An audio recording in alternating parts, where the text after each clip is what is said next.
Hello, everybody, and welcome to oh god, episode 4 of Nobodies on the Noosphere. Long awaited, after 3 months, it's back. For one last time. For one last hurrah. We're bringing it back. The show that some people liked and cared about a bit, and then sort of stopped by the third one. We're here, again, for a last tour. I'm joined by the former Tech Priest Steve, then Adam Jensen, now Jensen Joestar. Yes. Yeah.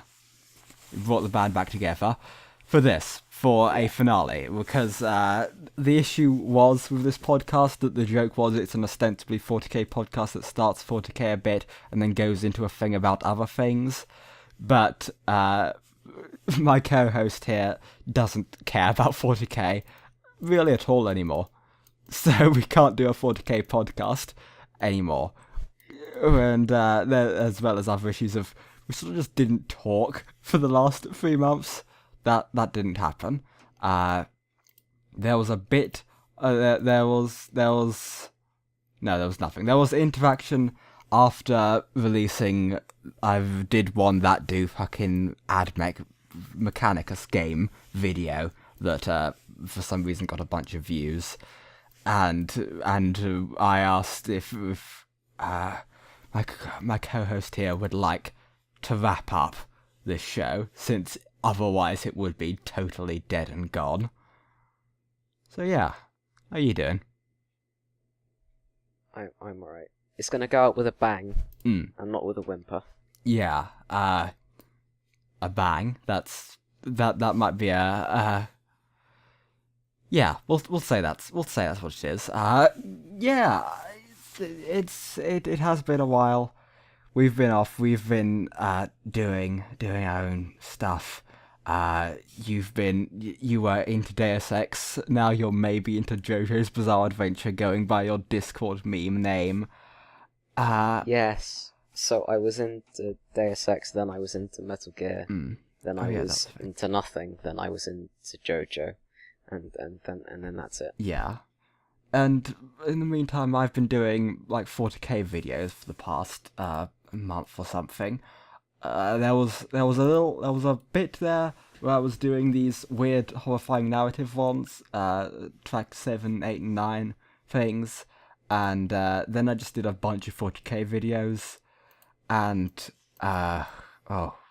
it's been a nightmare. But this is meant to be a pretend sort of, kind of, almost, not quite 40k podcast, so why don't we do a talk one do about Warhammer 40k, the shared once bond we had over this dumb, badly written setting that's only there to sell overpriced plastic and more overpriced resin little dolls to man-children and the autistic.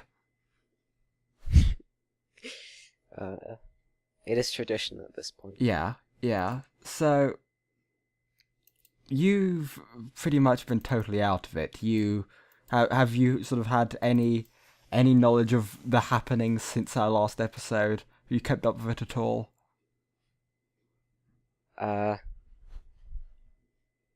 This morning I decided to look at the Games Workshop website for about a minute, and I was kind of like, oof, what's this? Yeah. And I clicked off. Fair enough. I mean, then I looked at the Mechanicus game and I was like, ooh, this could be good. It could be. Might not be. Yeah. It sounds interesting in base concept, so that might be nice. We know really nothing about the inner workings of it, but you know, Mechanicus, that's the thing. That was what started this. Jeez, yeah. We should have written that in as a topic, as talking about the history of that. That was one of the things we were meant to do. We didn't write that into our plan. We fucked up. Fuck. We can adapt. We can adapt. We can put it in. How about we put it in before the Willem Dafoe podcast? Before the Willem Dafoe movie pitch. Okay, sure. Let's put it in there. I'll write it now. This will be a funny bit. This will be a funny gag. Everyone's gonna laugh. This will be really history. How we fucking met. Started do one thing. There we go. Alright, that's written. Yeah, 40k. What's happened with 40k? The Adeptus Custodes became a fully fledged army in 40k. Probably some other things happened. They're releasing like a new little baby knight one. It's like a knight, but it's smaller a bit. There's probably going to be an AdMech versus Necrons box set thing coming soon. Tau Codex in like a few weeks. That's either going to be overpowered or pretty underpowered. We'll see. Oh god. Codexes. Thousand Suns. Thousand Suns got a codex. There was Sangors in it. Everyone made bird joke. Thousand Sangors. Everyone laughed. Haha. Did everyone have a good chuckle? There was a funny sort of weird pseudo bonding fight moment because the Space Wolves players hate the Thousand Suns players because, as aforementioned, man-children and autistic people who can't differentiate a conflict in law with an excuse to have a legitimate hatred of people in real life, and because the joke about the Space Wolves was that they're furries and want to have sex with wolves and dogs. Now it's, haha, Thousand Suns are also furries and bird people. Is it still furries if it's birds? Because they have feathers, not fur. I don't know. I think furries is generally a catch-all term. I've heard the term scalies to refer to people. I know, yeah, that's a subcategory. I think scalies are counted as a subcategory of furries, and I don't know if an equivalent exists for avians. But yeah, that was a meme that happened. Good. It's good to hear that memes are still happening. Memes are still happening. It's 40k since I left. It's pretty terrible, but you know. Oh god, what else? Inquisitor Eisenhorn got a model. Is resin. Looks okay. Eisenhorn of books. People like them. I haven't read them. I read a bit of the first one, then never got around to finishing. Yeah.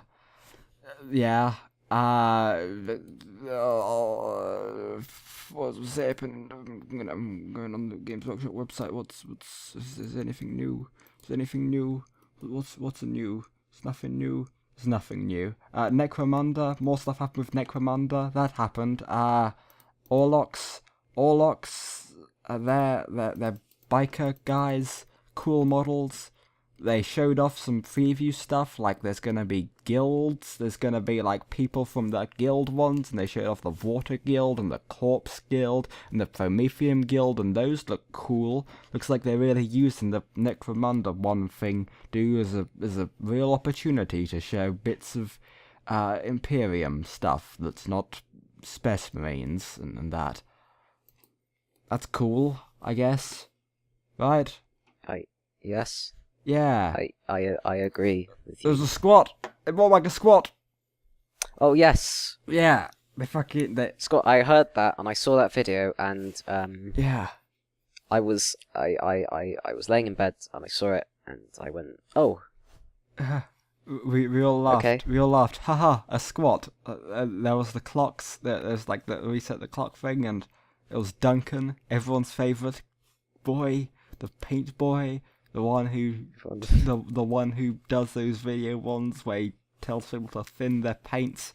and put on 2 Except thin he only coats. does like half of them now. Yeah, I mean, there was a bit when he was only doing half of them. There was the Asian girl doing another half of them for a bit as well, but then she stopped doing that.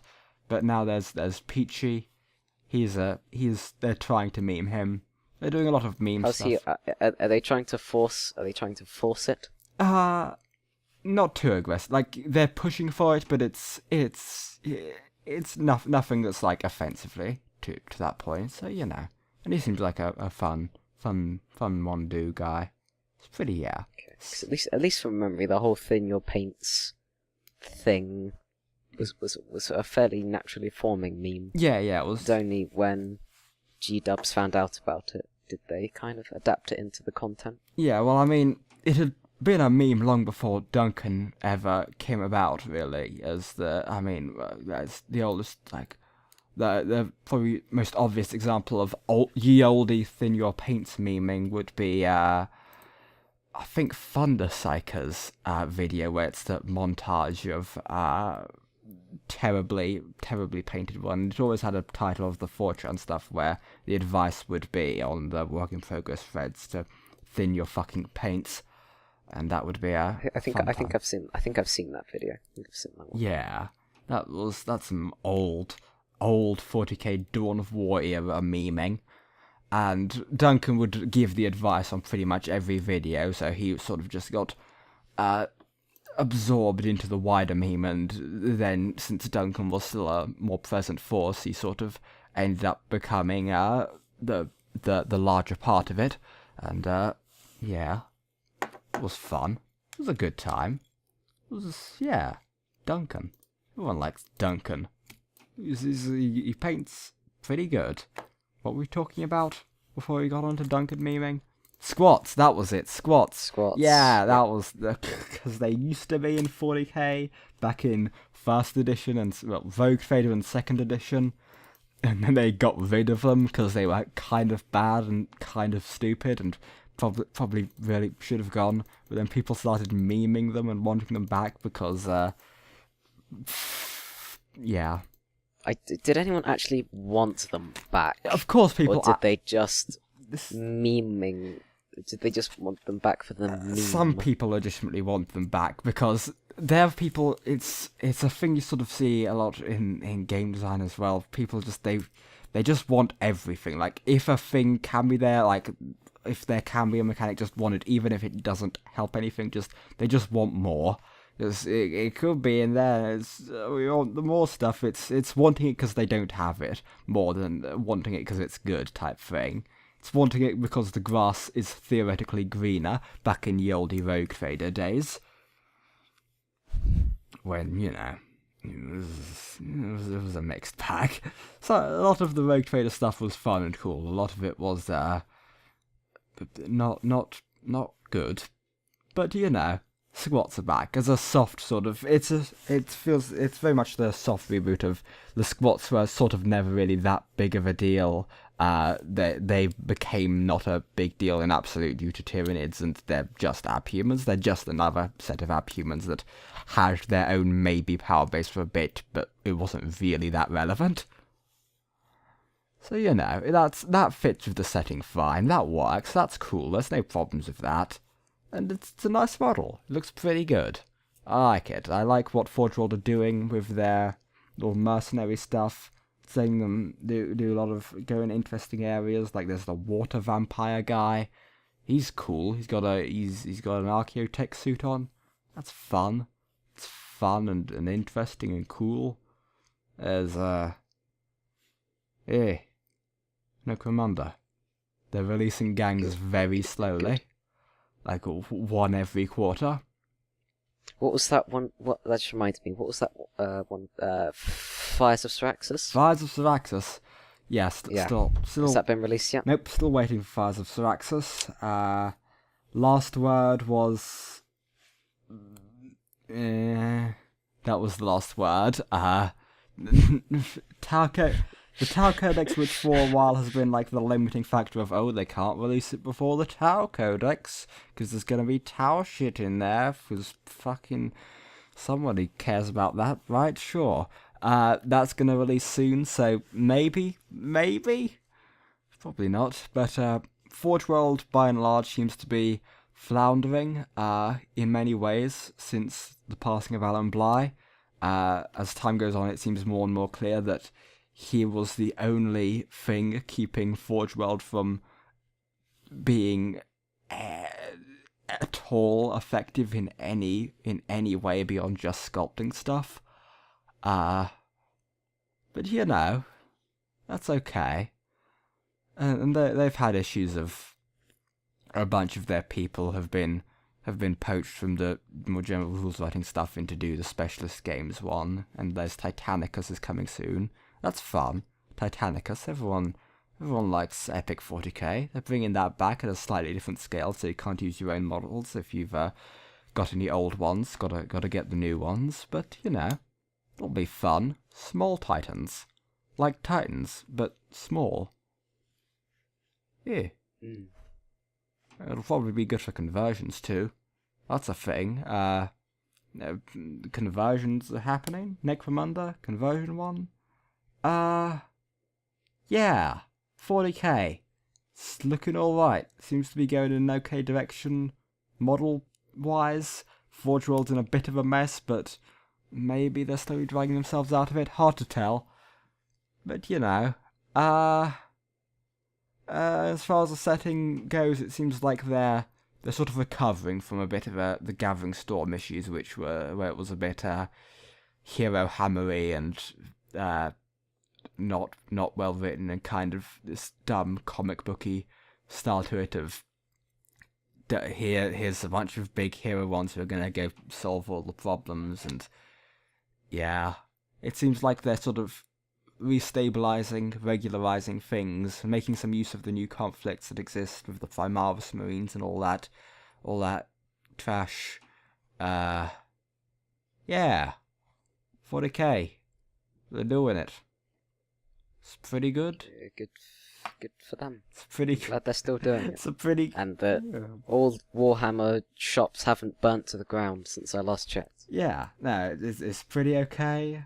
And I still like 40k. I still think it's a pretty interesting thing worth talking about, with some pretty good stuff in it.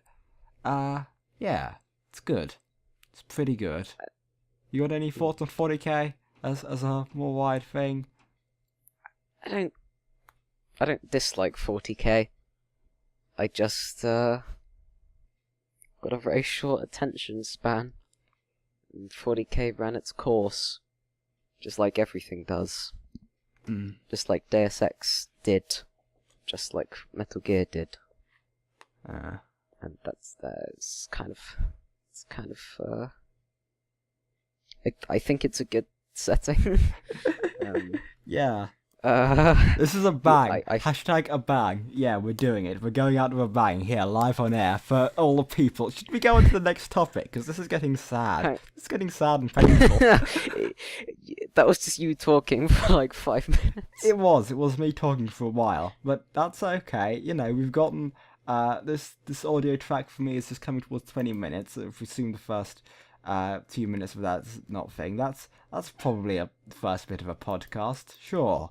Talking about plans, segue joke. We used to do segue jokes where we'd fight over segways. That was one. Remember that? Did, and then we'd kind of have spats about segways, and that was a good bit. It was a funny joke. It was a funny drama. Exciting. Yeah. Speaking of... People probably said that out loud as they were watching the podcast. They went, ooh, yeah, Tech Priest Steve and Magos, they're kicking off. Exciting. That's when they were watching the podcast, they watched very intently, just in case they saw any of those very few bits of video editing I do. When they were watching very intently, they'd hear us fight over when to segue into the Willem Dafoe movie pitch and how to do so. And they go, oh, that's exciting. And then they'd leave a like and a comment.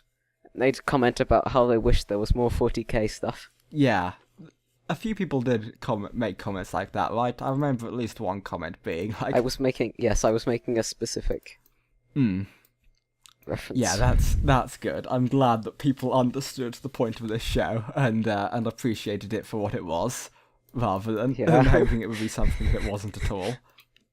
Yeah, they just can't appreciate subtle spats between the co-hosts about what strange metaphor to use to get into the Willem Dafoe movie pitch. Yeah, I mean, that is legitimately a good segue, because it is worth mentioning now, here at the end of all things, that was planned to an extent. There were ideas, there were things we were doing. There was behind the scenes discussion of, let's have a weird kayfabe sort of fight thing. That would be fun. And there were things that was going to lead into before the show died. Yeah, there was how things tended to work was we'd record it, we'd discuss it a bit before we started recording, we'd start, and then we'd end, and then we'd discuss what we'd do next time, and our greater plans upon that. Yeah. Theoretically, around episode two, we had some big plans that were going to be set into motion, big story arcs that were going to be made around both our channels and the Noosphere podcast and interchangeable hosts. Yeah. Should we go into detail of what that was going to be like? Do we want to reuse that? I don't know. Sure, we'll go, because a lot of it was based on the 40k thing, so that in itself won't be necessarily reusable. So, yeah, the idea was, as things would go on, the tension and hostility would build up more and more, and until a breaking point where Tech Priest Steve would say, "Fuck it, screw this, I quit. It's too bad. It's not even cool." And I'd be sure to co-host, and then we'd do a few podcasts where it would be I'd be getting on different co-hosts. So there'd be ideas where I'd get on people from the Crow Masticators who don't know shit about Warhammer 40k, and that would be funny.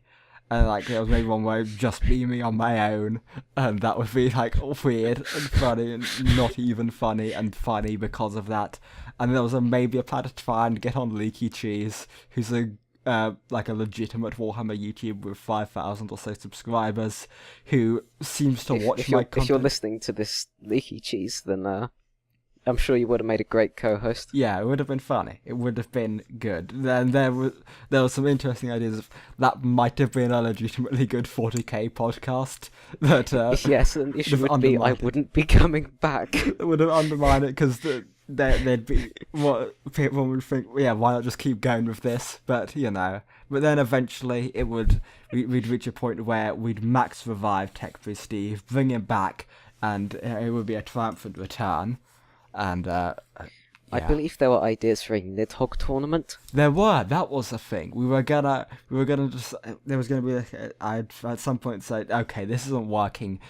The Cold War with Tech Priest Steve needs to be resolved, and we were gonna settle our differences, in the ring of combat, in the ring of honor, via the video game Nidhogg 1, not the sequel. The sequel looks like shit.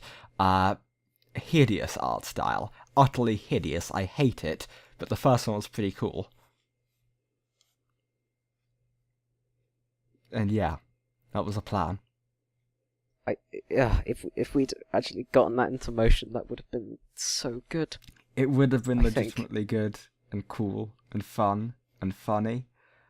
But do you want to talk about the ideas for casts within casts? Oh yeah, there was gonna be at some point one of the sections of a podcast, as the tension was ramping up, towards the end, maybe the episode before the split would happen, there'd be, as a section, a podcast called the Condiment Cast. It would be a totally separate podcast where we'd discuss condiments very amicably, very respectfully, very agreeably. then it would be a significant contrast from how bitter and venomous the Nobodies on the Noosphere had become. Magos and I have a fairly specific shared interest of drinking various condiments. Yeah, I drink vinegar. That's the meme for me. I'll do that. And that's a weird thing. And you've got. I'm more of a. I drink soy sauce quite a bit, although I do occasionally go into the vinegar. Yeah. We are both monsters. But that was going to be a good bit that was just based on in jokes between our out of podcast conversations. Yeah, because we did before the last two episodes, well, the last one and the one before that to an extent, with the just no talking at all. We would have conversations. We joked kayfabe that we didn't talk at all between them, but then we started to legitimately not talk at all between them. But before then, there was a golden era of us sort of being ostensibly internet friends.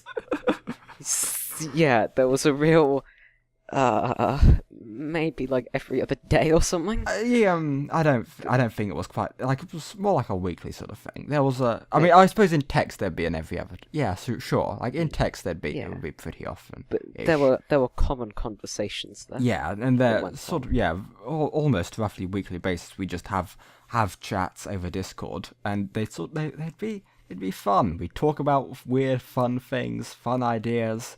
There was a thing with a big Heinz sauce bottle. Don't fucking spoil this. Don't spoil this. Are we saving that for something? We're saving that. Is that an idea that we don't want to spend on this, the end of all things, just in case there's some way to use that again? I think. Listen, that's one of the best ideas that I've ever had, and okay. I'm not. That's our trump card. That's our ace in the hole. Unless in case we'll get to that later. Yeah, okay then. Sure. There were. What about the Juggalo Bray Wyatt one? Can we spoil that? Well, that was also going to be a video. Okay then. Okay. Well, what are we gonna fill this topic with then? If you want to save all the ideas, okay, you could spoil a couple. There was a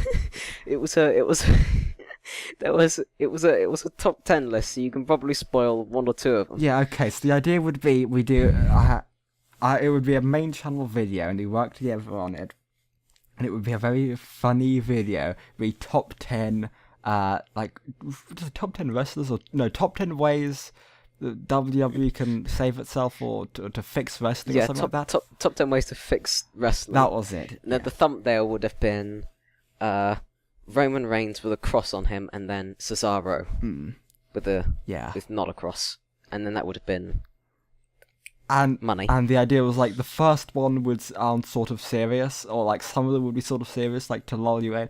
Then they'd get just more and more progressively weird and horrifying and out there. And there was one with, I forget his name. He was gonna ejaculate into Gold the Dust? chocolate. There was one with Gold Dust. Oh, Mark Henry. Yeah, Mark Henry was going to ejaculate into chocolate. And distribute that to the millions of fans of WWE, and then he was gonna run. He was gonna run from the law forever. Legitimate running, just straight up. He would run, and that would be the kayfabe narrative of it, which just sometimes cut in later, like on later Tuesdays, to what's Mark Henry up to, still running from the police, physically running away. Yeah. I think Goldust had something to do with running as well. What was Goldust running? Was he just running after someone was chasing someone, maybe? I don't remember. Hold on. Sorry, let's compose myself. It was Goldust and that one Japanese female wrestler. Asuka. Yeah, that was it. Yeah. Goldust would just be chasing Asuka.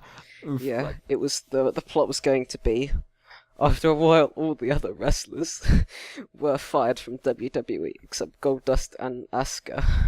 So for the entirety of all the weekly shows, the pay-per-views, it would just be Goldust chasing Asuka around. Yeah, yeah, that was it. There were many other. There was a whole 10 list. There were 10 things on this list of hilarious gags and a few like very boring run of the mill suggestions to fuck with people. Yeah, and it built up to a whole overarching plot by the end. Yeah, there was what was it called? It was something apocalypse, WrestlePocalypse or something. The yeah. It involved Donald Trump. Don't spoil that one. Don't spoil anything about it. That's okay. Good. That's good material. That one. Okay then, sure. We'll save that just in case. Just in case, yeah. Point was, there were many great ideas for things that would have happened in the Magos, formerly Tech Priest Steve, expanded universe, creative endeavors. There was. I'll spoil one more. One of them was that one SCP, which is a staircase. Oh yeah. Except at the bottom of it was Brock Lesnar. Then he'd suplex you onto the stairs and you die. Suplex you down the staircase forever. You'd die on the first suplex, but he just keeps suplexing you down and down the stairs. Yeah, and he could keep going. They're like metal angled steps. You break your neck the fucking second it hits. Yeah, I mean, if you're really unlucky, you might survive the first one and then die to the second. But you know, he's not going to stop regardless. He's going to keep going down that endless staircase. Yeah, he's taking you to Suplex City. Yeah, that was it. Suplex City was at the bottom of that staircase. That's what the staircase SCP leads to, Suplex City. Yeah, but the Suplex City is just like this nice sort of rural city. Yeah, it's just a regular place full of corpses at the entrance because Rock Lesnar keeps suplexing mangle-headed corpses down into the only way in. Yeah, you can see like, because you land right on your shoulders. If you get suplexed, there's just lines where the stairs are just like dug into the flesh and the skin, and you can see like the bones that are sticking out. Yeah, oh god, not good at all. Really nightmarish. There was a lot of body horror in our strange comedy ideas. That was a pretty regular element to it. Deeply. I don't know why, but just being around you just make me think about body horror more. Yeah, I mean that's a thing. I am a weird, horrifying, not quite person. Is that a good segue into our next segment in the what we are doing and what we've been doing? I'm just trying. Were there any other ideas? Well, I mean, there were other ideas, but are there any others you want to give away? You want to use? Were there any other for the podcast that were canned? I don't know. Like the idea would be that sort of arc of the conflict would be our season 1, and then we go into a season 2 sort of thing that would maybe coincide with my Act 2 one, theoretically. Or possibly there'd be some, I don't remember exactly how the timelines were to line up there. There might have been some soft ideas for what season 2 might be. Yeah, we just kind of had this vague. We had a really vague outline, but very specific ideas for how we wanted certain things to go down. Yeah. You know, that would have been theoretically good, but that's dead now. I mean, if the idea of a narrativized, sort of not quite wrong podcast thing is interesting, then I guess go watch Spider-Man and the Violent It's as a comedy thing, as much as the Nobodies on the Noosphere plan was, but it does do the whole pretend to be a podcast and then get strange on you. So, for some reason, that's a theme. In the stuff I make, that seems to be a regularly...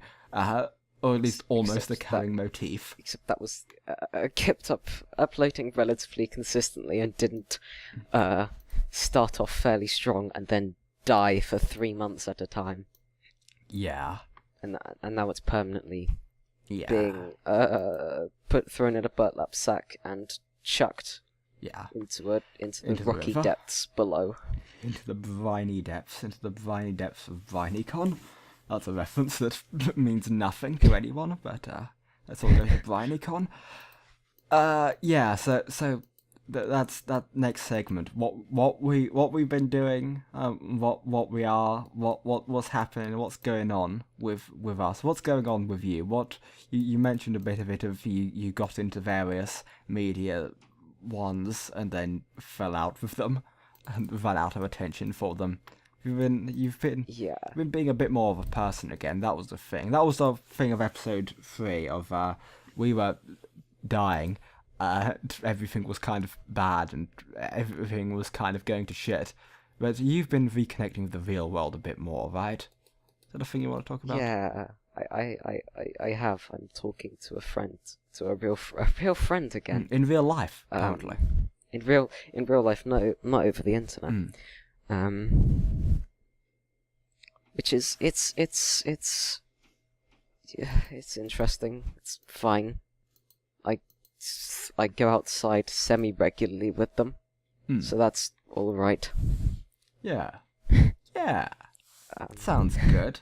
I'm glad that you're not becoming a horrible monster who's not a human, because that's what I've been doing recently. I guess that's a thing that probably should be talked about on an actual show one. I've been a hikikomori for the past 8 weeks now, I think. I think now it'll be about 8 weeks. I haven't left the house at all. I've been only doing weird internet stuff. I am a monster, as can be seen in that one video where I'm just all I do is make internet stuff. I don't talk to anybody in real life or in person. I am the Revenant, and I make YouTube videos. Help. Yeah. As far as the internet stuff, I did a bunch of Warhammer videos. Right now, I'm working on some videos about some other topics, as well as a few Warhammer ones to fill some time, to fill some slots, and then I'll have another big movie-ish one coming, hopefully soon-ish, maybe, because narrative, that's a thing that I'm tied to. Yeah, that's pretty scary. I feel like for a while, the joke was that what was it? Like I was kind of going down the renegade path for a bit, but I've kind of recovered now. I'm back on some sort of track of trying to be an actual human being with regular human being things that they do. It almost seems like proximity to me may have been part of the issue and what was driving you, or enabling you at least to drive yourself away from society and humanity. And once you stopped talking to me, everything got a lot better. No. Oh, all right then. Because that was a good bit. Yeah. But like there was a period where I was sort of stopped talking to you semi-regularly, and then I was just talking to no one, and I was just sitting in a room doing nothing. But you know, it's recovered a bit now. Yeah, we're up there. It's on the up and up. We made it out, don't worry. This isn't episode 3. That was episode 3, the melancholy, bad, terrible, everything is not even good cast 1. Yeah. What other things? I've also been I got a podcast with Weeb Fresh Productions. That's a thing that exists on his channel. There are 2 of those episodes that exist, and those have sort of been a bit of a in the vein of what Nobodies on the Noosphere was, as in a high-ish production values podcast. It's probably got higher production values, frankly, because Weeb Fresh Max is the one who edits those, and he's another art person, YouTuber one, and that's what that podcast is about, being weird internet art people. So that's okay. Yeah. Is that everything? Is that what we've been doing? Have you been doing anything else other than getting back to the real world a little bit?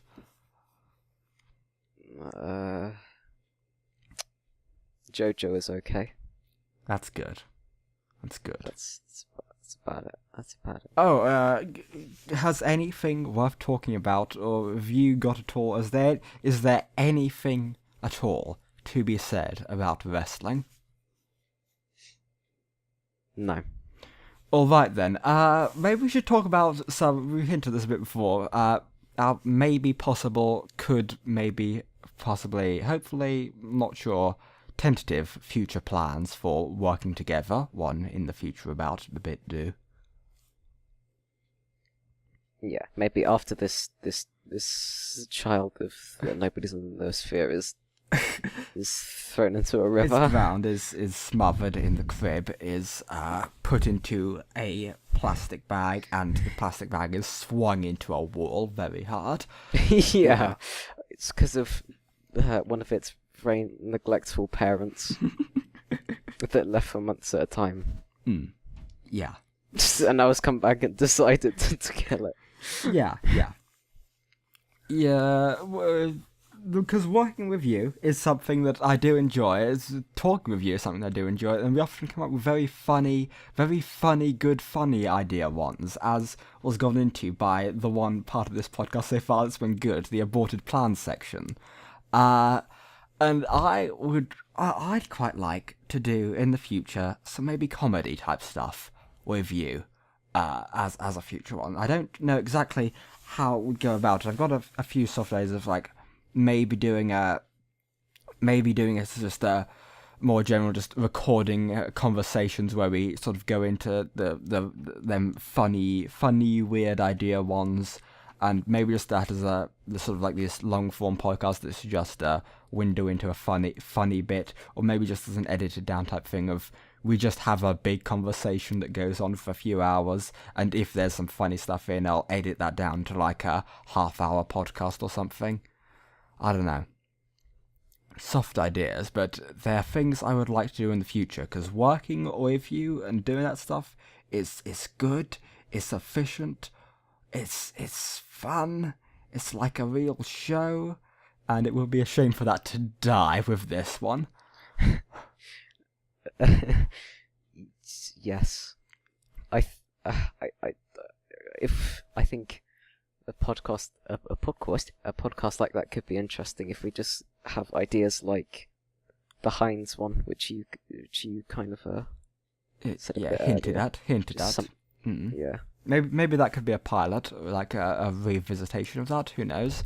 The ideas would be something like either more in the direction maybe of the Dismal Jesters, sort of like this is an active thing where we're doing stuff to be funny and weird, or something like the Icebreakers podcast, which is very obscure, but is a podcast between PC Gamer 999 and Rorschach Redemption, which nobody knows either of those people. But I used to be into one of them, and they did podcasting work together that was comedy-oriented, and a lot of it was very funny. And Icebreakers is, I think sometimes it gets made on a very rare basis, and it's this more edited down, sort of funny conversation type one that's cut down to here are the funny parts. But yeah, I definitely think it's worth exploring that stuff, because it's good and cool, and yeah. That would be a good time in the future one to do, I think, maybe. As well as maybe doing some stuff of the more idea-oriented, skit-oriented thing in the style of that top 10 wrestling idea one. Maybe that could be max revived in some way as secondary channel content in the future. Who knows? Maybe nothing will come of this. Maybe this will be the last time we talk. That's a distinct possibility as well. It is well, it's going to be the last time we talk until either you or me releases a video that's vaguely in the sphere of art shared interests. And then comment on the other person's video, and that leads to the other person messaging us on Discord. Yeah. Mm-hmm. That could be how it happens. Yeah. Yeah. So theoretically, we'll either talk again in a week, a month, 3 months, a year, or never.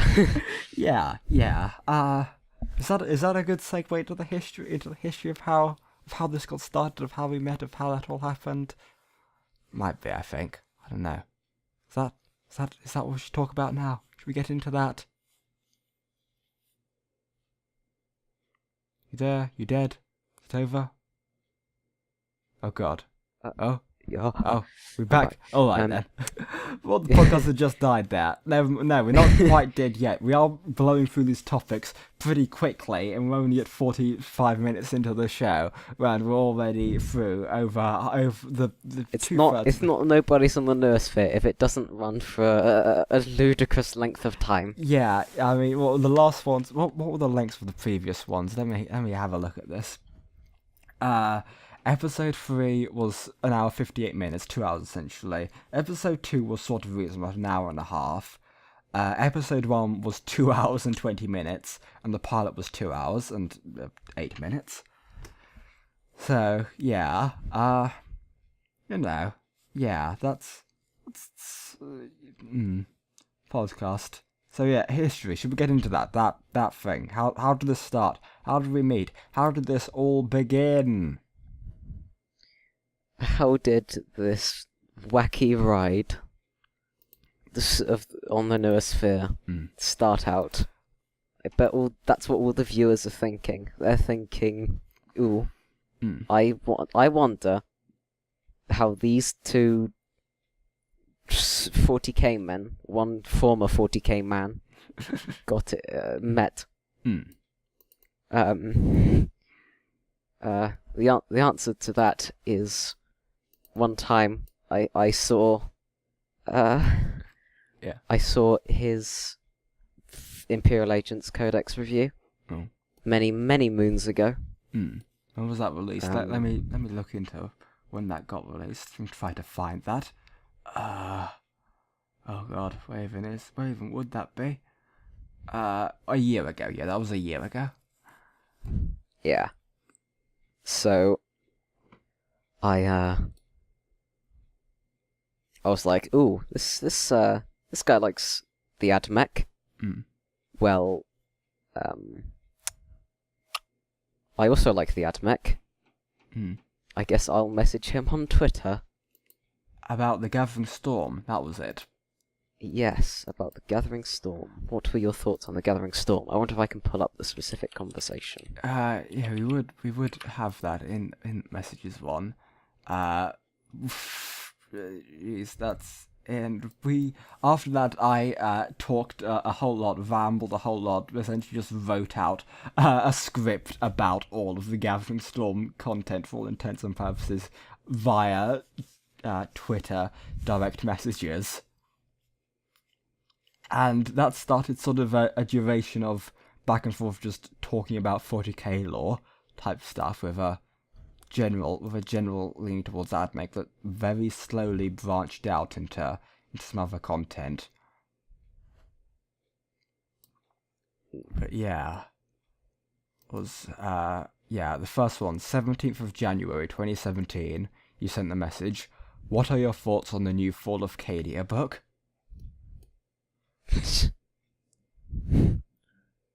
And then I sent a massive screed of weird rules discussions and nonsense. And then I didn't look back to see if you'd replied for a while. Yeah, then there was no reply till the 30th of January, so a few weeks, and you agreed, and yeah, that started a weird, strange. That happened for a bit, and yeah, talking about 40k lore, and then I think that the next sort of step eventually after it branched out a bit was the Chrome Ascendicators pilot. That got released on the main channel, and you saw that, and then you asked how about we do a podcast one, Or I think you wanted to be on the Chromasticators at first, and I said no. Essentially. Hang on, this should be on Twitter, shouldn't it? Or would it would be on Twitter, I think. Yeah, I'm trying to find it now, but whatever. Point was, yeah, you asked me guessing the Chromaticus, and I essentially said just shut you down.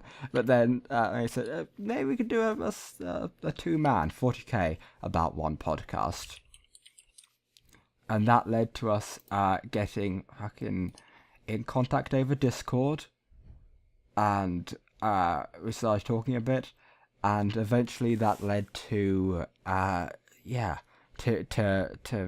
Nobodies on the Noosphere. And the gimmick of that always was that it would start out, the first sort of section of it would be a Warhammer 40k podcast, and then we'd just go into weird, different ancillary things that we both sort of liked. So there was the wrestling stuff, which you were into for a time, and you much more actively knew stuff about, so could just tell me what was going on with wrestling. Yeah, I found what I said. I just kind of... But yeah, if you ever do another podcast, I expect an invite. It would be like Adeptus Podcasters, but worse in every conceivable way. Yeah, that's the thing. That was also a meme of soft competition with Adeptus Podcasters that we were maybe gonna joke about more as things went on.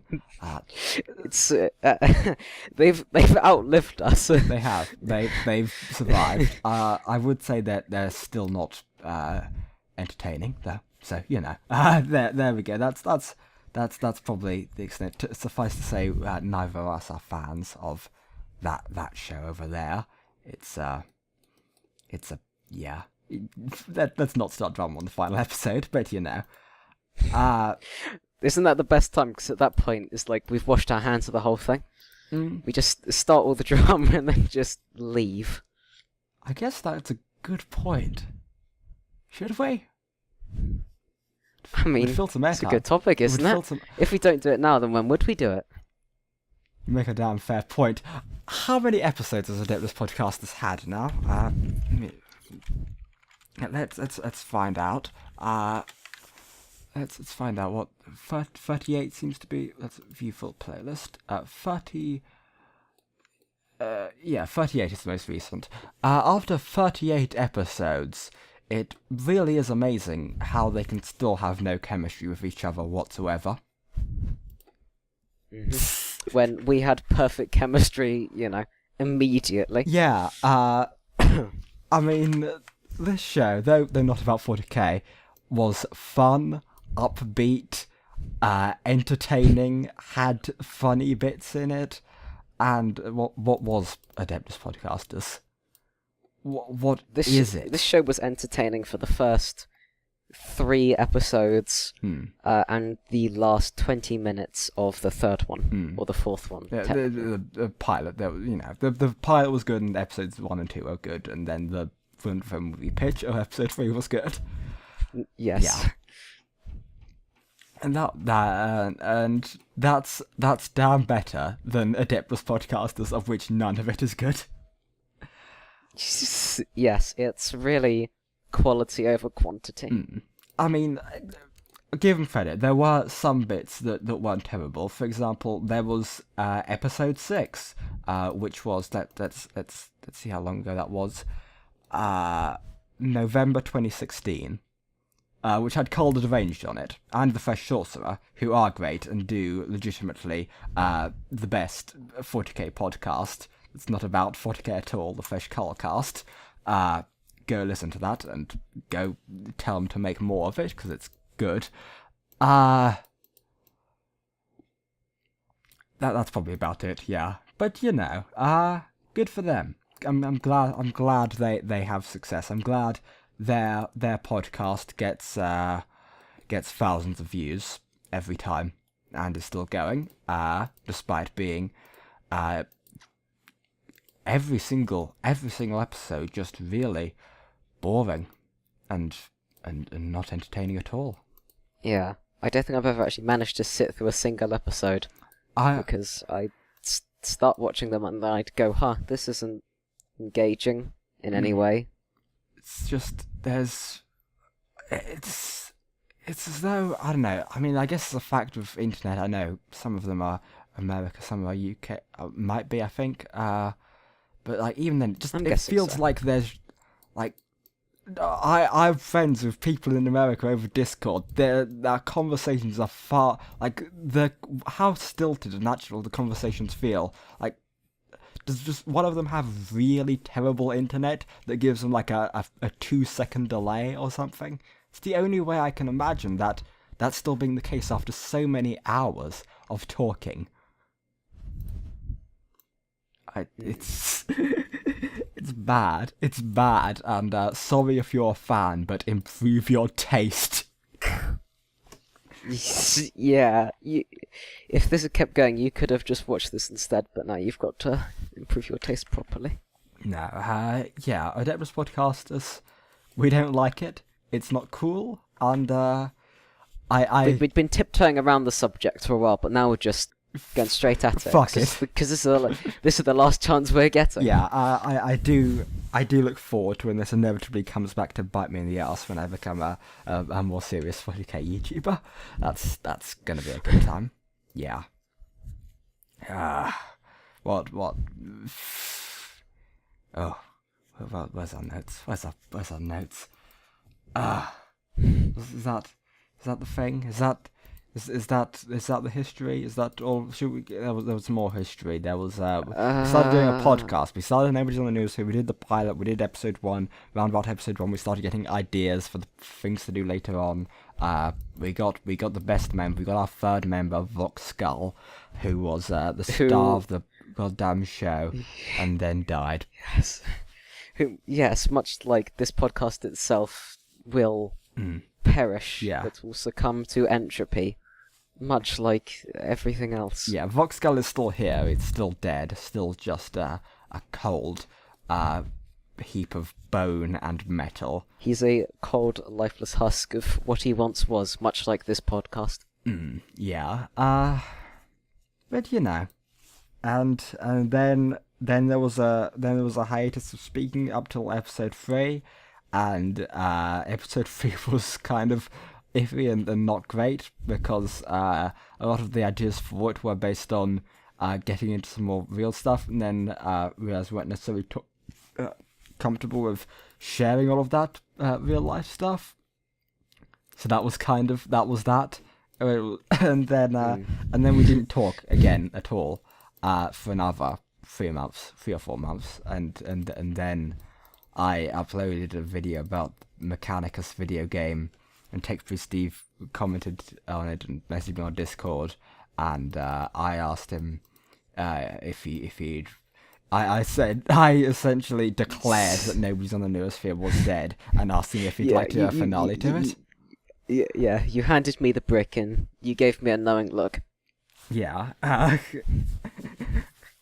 brick and a burlap sack, and told you, yeah, we're gonna do this. It's time to end this. And that's what we're doing. The thing now. is, though, it's not like we don't just, like, get along. Yeah, as people. It's just we just kind of drifted away. Yeah, we just stopped talking. I mean, that's a wider issue of me of, if not approached, I just won't. I won't reach out to people.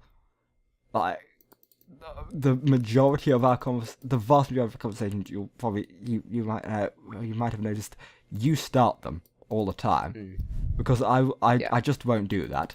That I enjoy talking to people, but that will never be a thing I initiate, because I will just work instead, because I am a crazy inhuman person that makes weird internet art all the time. Yeah. Yes.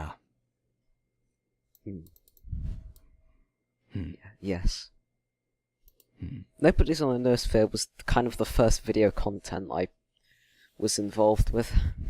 Yeah, it sort of was. Yeah, your first foray into being a figure on the internet as a content creator of sorts.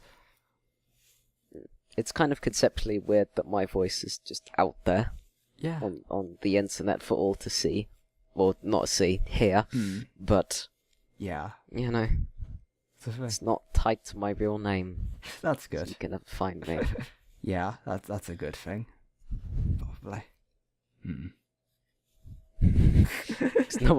Because like one person knows your real name. You're just Magos to everyone. Yeah, that's been a thing. That's been as said in my award-winning movie Christmas Day. The one thing I've done that wasn't a mistake. Keeping, not telling anyone my slave name. I'm Magos to all, which is strange on a psychological level, but, you know, it is what it is, right? Yeah. Yeah. This is what you have become. It is what I am now, as mentioned before, hikikomori, life at this point. All I am is a creature that is working on strange YouTube videos and other internet art stuff, some of which you see, some of which is a thing is far down the line, and it's all a very horrifying, scary, very unnatural thing. But you know, I'm pretty happy with Conceptually thinking about your life is just is a bit weird. Yeah, I mean, that's an observation. You commented. Or in Discord, you mentioned how long my hair's gotten, as can be seen in the 500 subscriber video. I haven't had my hair cut since we met. That's continually grown. It's just not a thing I've done. You've got real like John Lennon hair now. Yeah, I mean it works. I've got the goofy round mirrored glasses, and I've got the huge long hair, and. Yeah, really am just a weird, strange insectoid inhuman creature. Waving my arms around for dramatic effect because I can't emote with the face at all due to the weird dumb costume. And and your fucking knees. Yeah, right knee. Your knees just out of sorts. But you don't want to go to a doctor's about it because it builds character. Yeah, it's good for the narrative.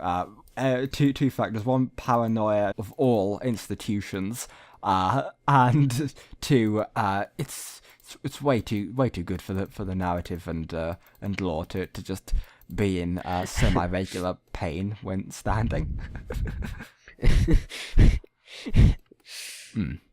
Yeah. So, you know, it's weird. A part of me is glad that you've gotten away from a lot of my weirdness, because there was a while where I did feel legitimately bad. Like, I'm not sure how much you want to get into it, but there was that period where I was sort of the only person you were talking to for a bit, and yeah, that was deeply concerning to me on a humanistic level, because I should not be people's point of connection to humanity, because I'm not. I'm the wrong direction. You've picked the wrong rope if you want to ever make your way back to those people. I should have made friends with fucking 40k theories. Yeah, that was the joke. When I was telling you, when I would tell you about when more and more of my weirdness and inhumanity got revealed, and you would just be weirded out by this is what has become of your social experiences. Yeah, that's what you get for befriending Magos as opposed to befriending Ramliers. It was a very innocuous decision. I was like, oh, Magos, this person seems normal. I'll message them on Twitter. Yeah. There are. Wrong choice. But, you know. Probably the most interesting choice, I'd say. Yeah, I think that's fair. Yeah, I'd say so too. Speaking of interesting, do you think it's time that we go to our long-running legacy segment of this podcast? the one through line that's been consistently very, very good. It stars a pretty well-known actor. He did like this weird student film this one time. It was about I don't quite remember. There was a thing where like he had a thing wrong with his face, and it was sort of like weird. Was it like he'd frown all the time?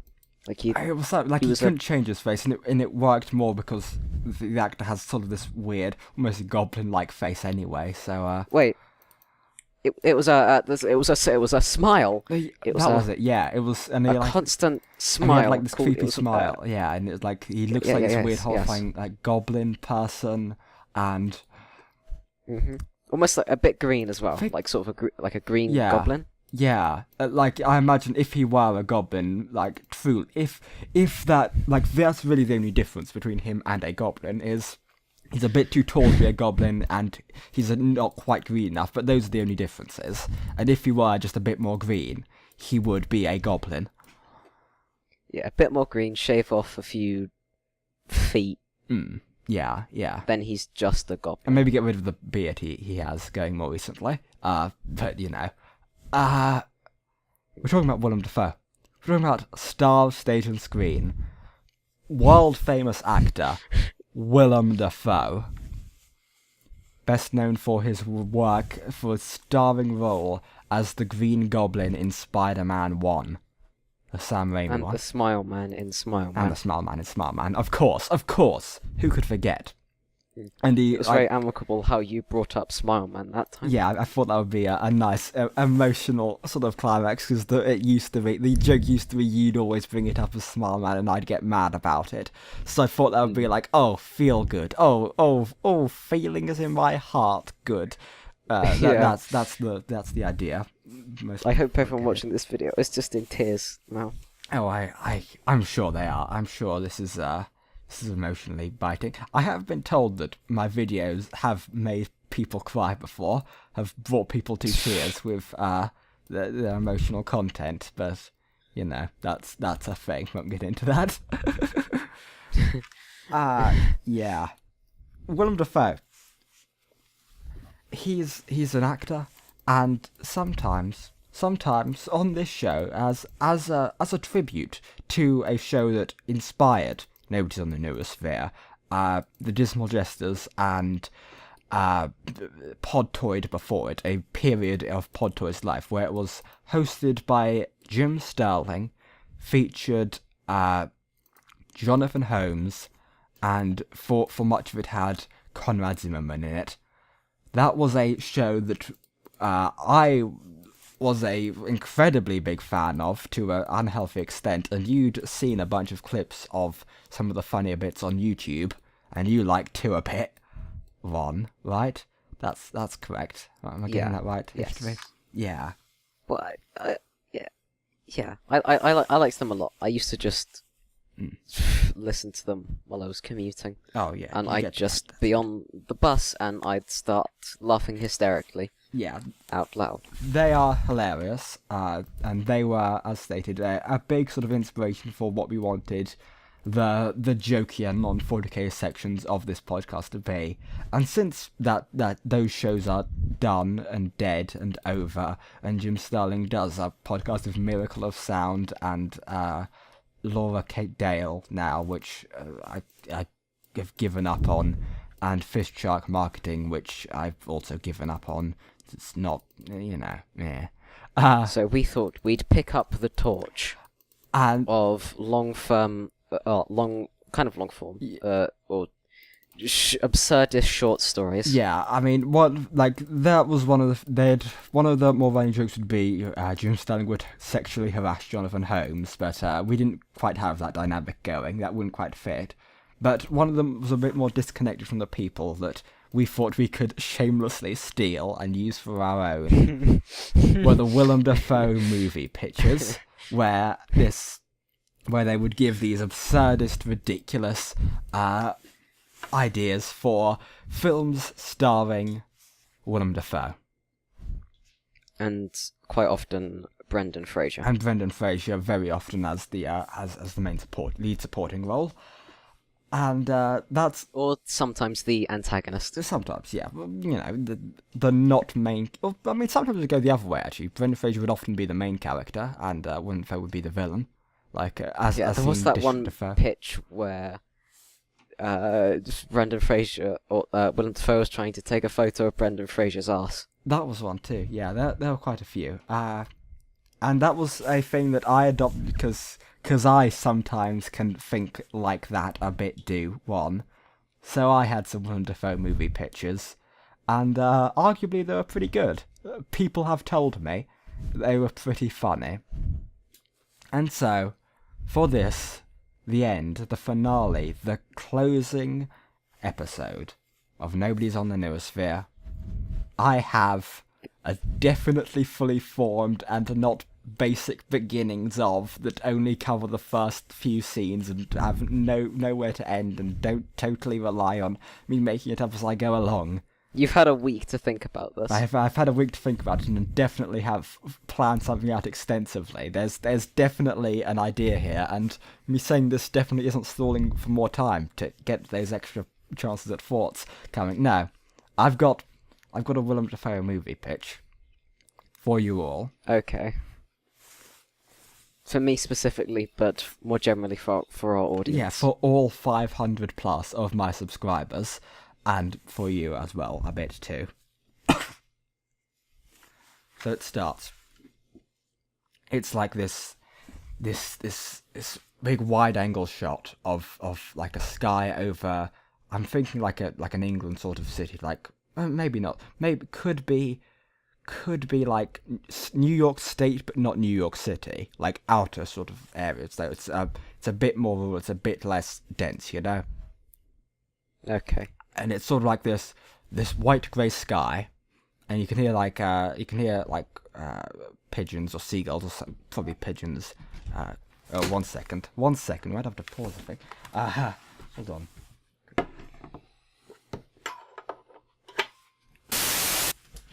Okay, so what happened there is what we call a callback.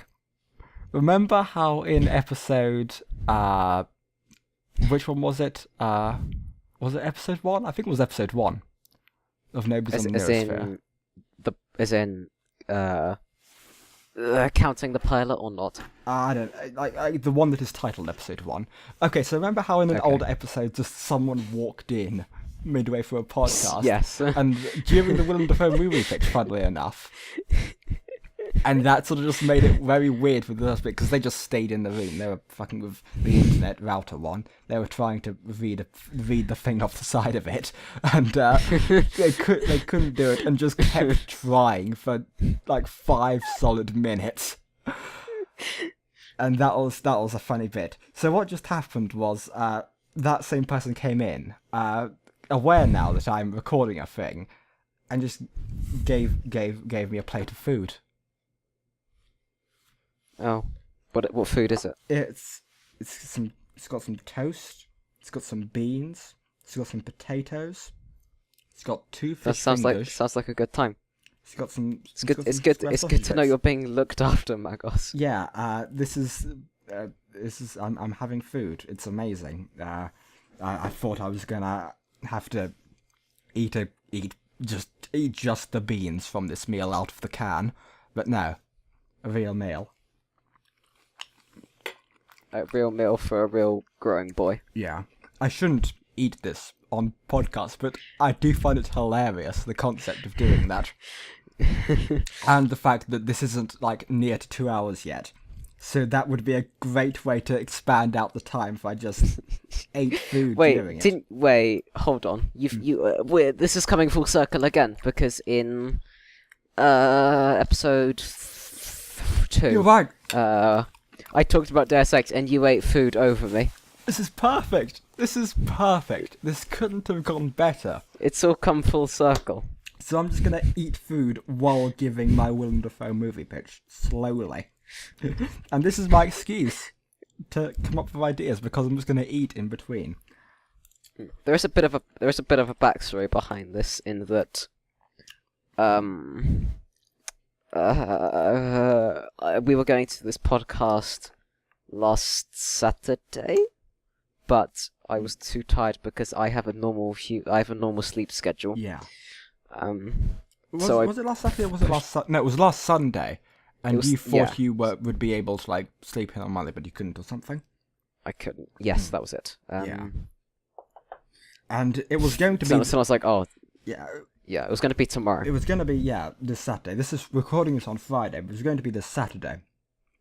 And, behind the scenes, I would have been softly double booked for then, but I just wanted to make sure that I had the book for that, and I would have cancelled the other one, or pushed aside the other one.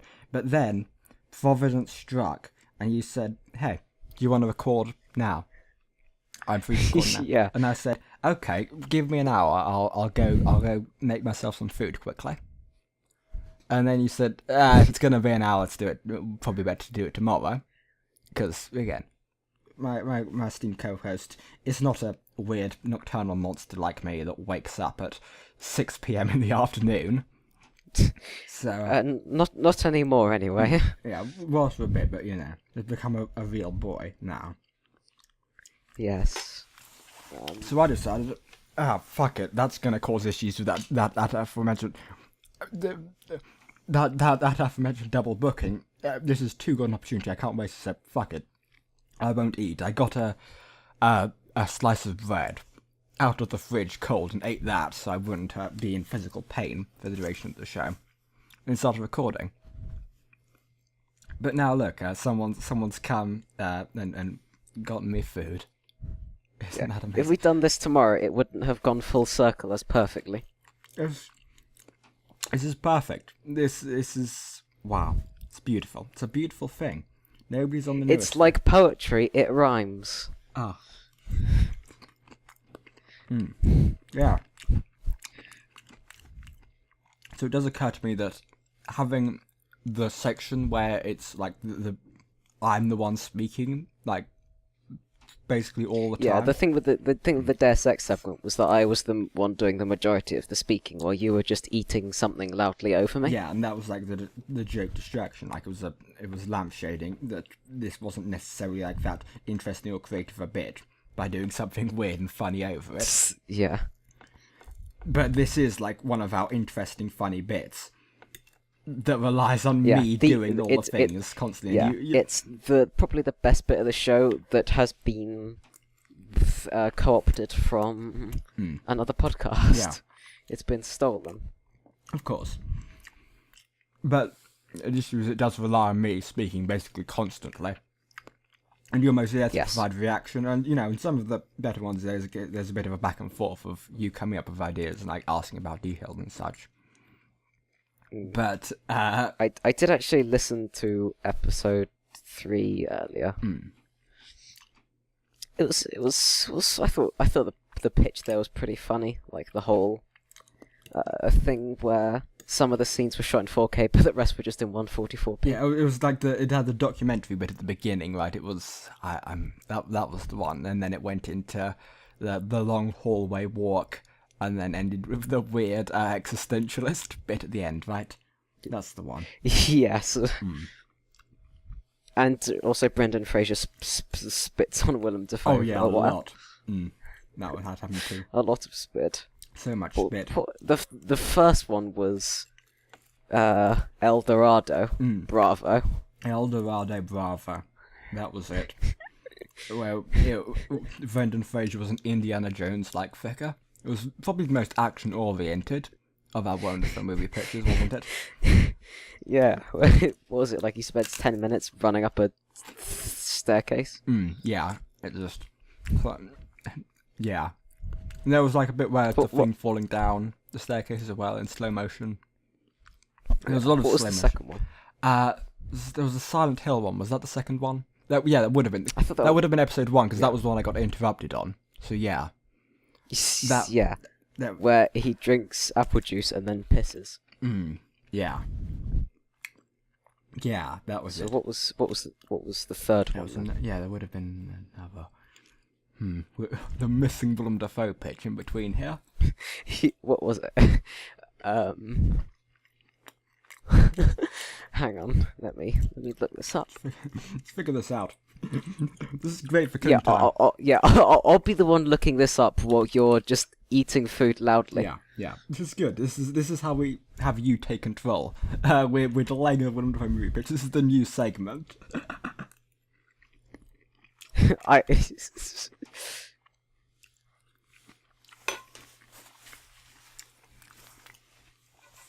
It's a trip down memory lane with Willem Dafoe, and Christ, my voice used to sound really high. It did. That was a that was a comment I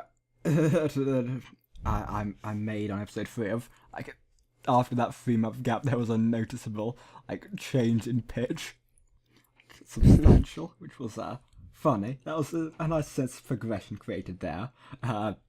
Watch as Tech Priest Steve becomes he goes from little baby boy to a manly man live on air.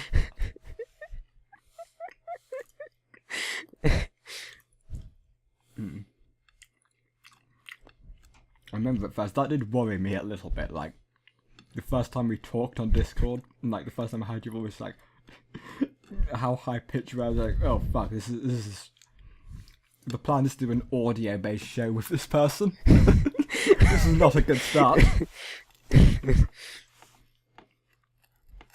I just clicked on the time code, and like the first 3 minutes is just arguing over the Smile Man bit. Yeah, as you do, of course. I'm still trying to think.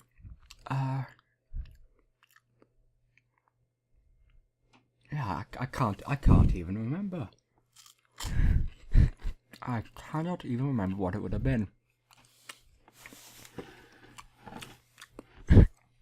I just had Willem Dafoe's face stretched over a spider's body.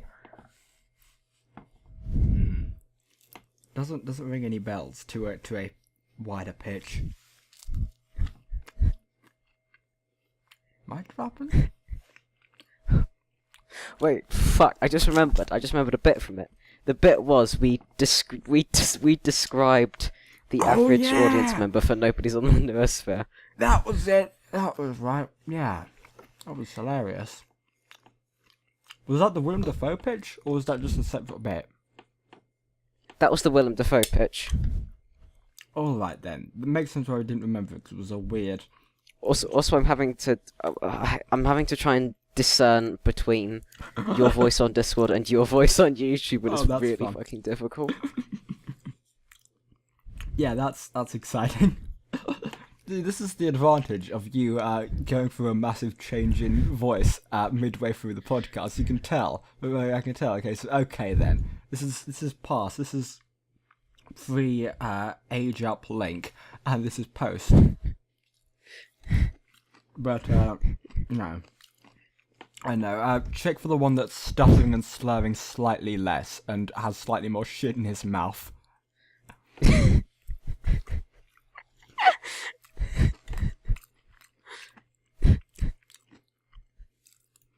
I know, that might balance out, come to think of it.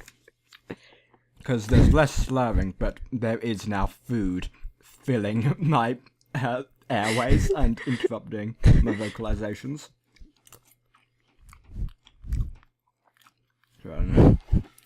Yes, this was kind of a meta pitch, where it was just kind of a generic pitch for Dafoe, but it was just describing our audience members.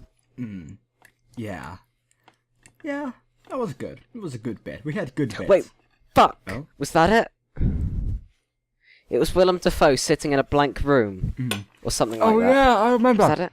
And he was like, did a pelvic thrust thing. Yeah, and it was like kind of sexual from what I remember. Yeah, it was like a weird art house one, that was it. Yes, and then we segued into that from like, are you going to see that or are you going to see the Avengers movie? Yeah, that was hilarious. God. That was such a good bit. We are the best of the podcast. Yes. This is why we unironically do need to do some working together in the future. Because we do come up with like hilarious stuff, just not 40k related. As one can attest to, the 40k section of this podcast that was boring and not even cool, and was the normie filter for this.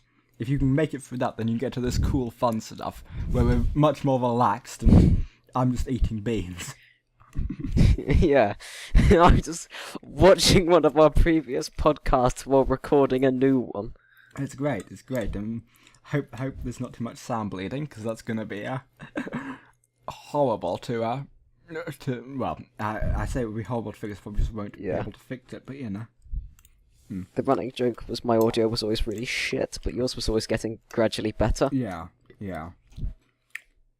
I know, I think at this point I've reached peak audio. I was realising this, I sound phenomenal. As far as technical capacity and specifications go. How come I have better audio quality than the whole cast of fucking Adeptus podcasters? Because they're all very incompetent at what they do. I mean, come on, like, fucking Ramires has a Patreon that's pretty successful, and Ego Queen Alexis has a Patreon that's reasonably successful. It might be more successful, I don't know. And I'm doing this on a budget of nothing at all. This is the most substantial meal I've had in a while. And I'm essentially just burning through contingency plans to not become homeless. And if for some reason I have better sound quality than those fuckers do. Those fucking incompetent fuckboys. What's the other one? Those absolute cretins. What's the other one? Arch Warhammer's new 40k interview show where he interviews like 40k YouTubers. They all do it via one audio track, so it's just him recording it. So you get this fucking shit, like the other person just sounds like shit. Because he's just recording their voice through Discord. Rather than doing it properly. Not many people record their voice via Audacity. They're just too fucking lazy. God damn it. Whereas our podcast was / is the highest of production values. At least half of it, maybe 3/4. I mean, thinking about it, it probably is.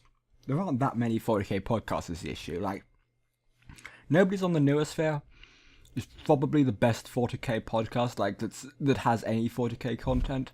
As mentioned, the Fresh Carl cast is arguably better, but is possibly even less 40k than this one.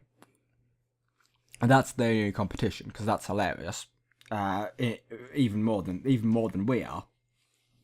It's because Carl the Deranged is just such an insane character, and Fresh is so good at charismatically playing off that guy that it's perfect. But otherwise, it's what else are there? It's a lot of it's like people who are like into the rules and such, much more so, and they're not the charismatic sort generally. So it's a lot of people who aren't very well spoken, who don't really have any gravitas. Don't really have any gravitas, and don't really have any presence. Just sort of mumbling over each other a lot. Like, I know 4chan, like various generals of those, have tried to put together podcasts a few times, and like even them, you'd think there'd be a little bit more levity to it, but really not, because it's autists who don't realise why a 4chan based podcast is bad. And yeah, it's this is the Willem Dafoe movie pitch section. We're still on that, by the way. Yeah, I think this is a legitimately good bit of you eating beans and us just talking quite casually. Yeah, I like it. Should we just keep on going till I finish the food so that I can then do the Willem Dafoe movie bit properly? Yeah, is that the current plan? I think so. I think so. All right then. This might be a pretty long podcast after all, then, but that's fine. Yeah. This is going to be a section where you just eat beans and potatoes and a bit of sausage. Potatoes. Stuff. Potatoes are good. Yeah. You're not big into food, are you?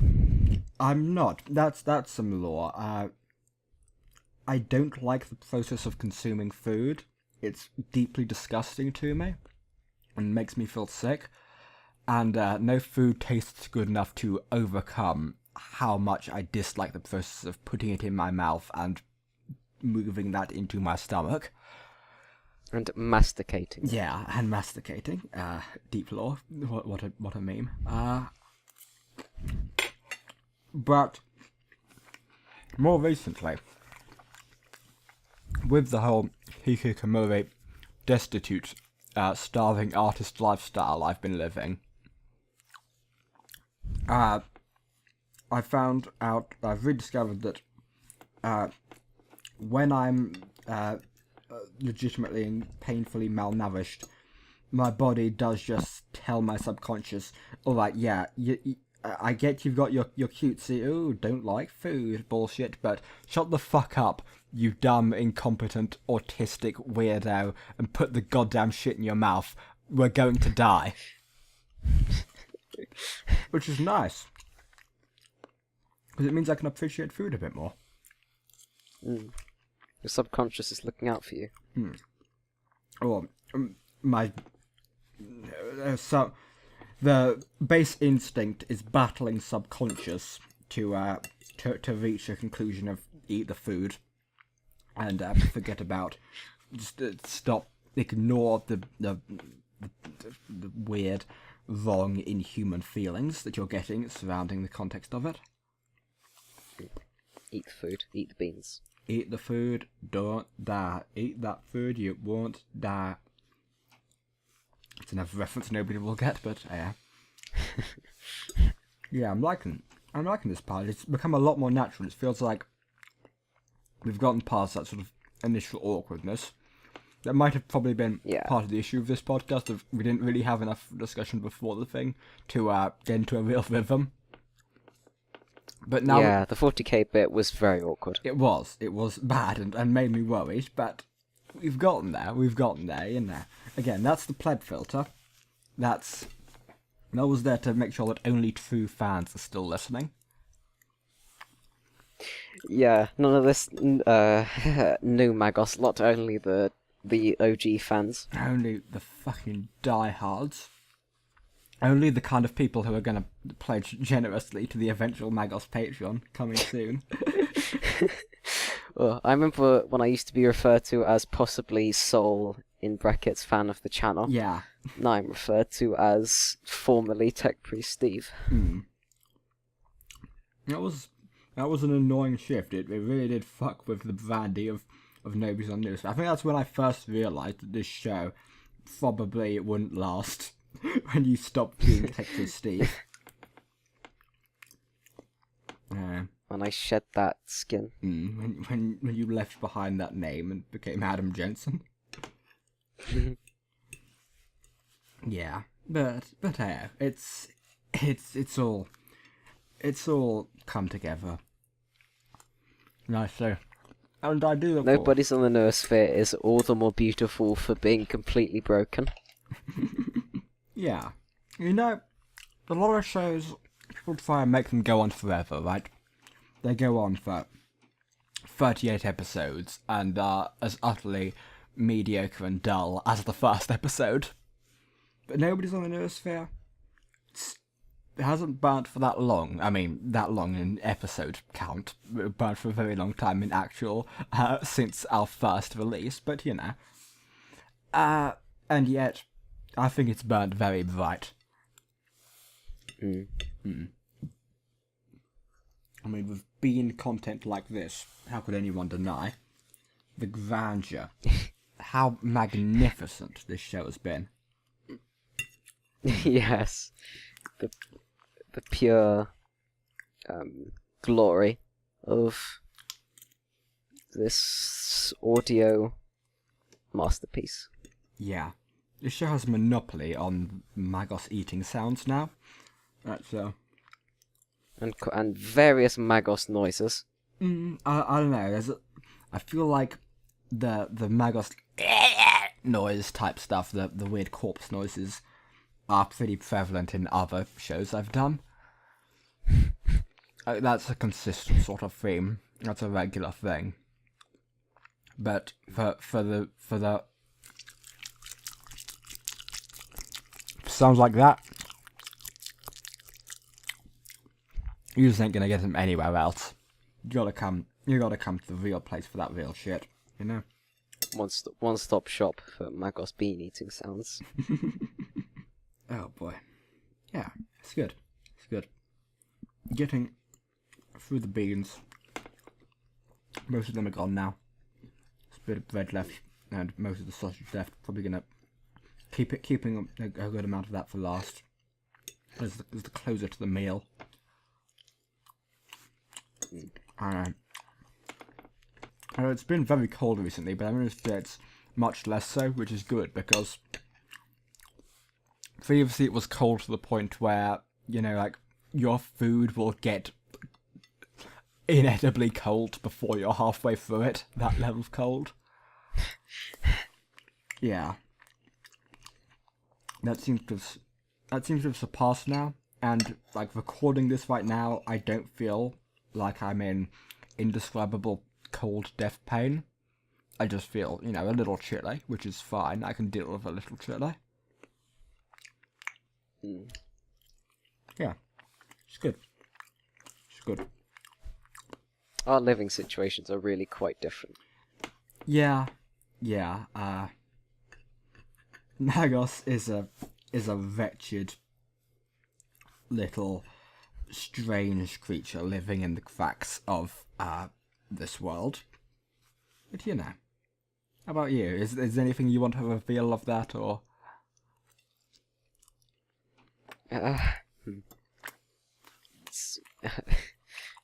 If you open a crack in the door, and you see a face through it out the corner of your eye, that's Magos. Yeah.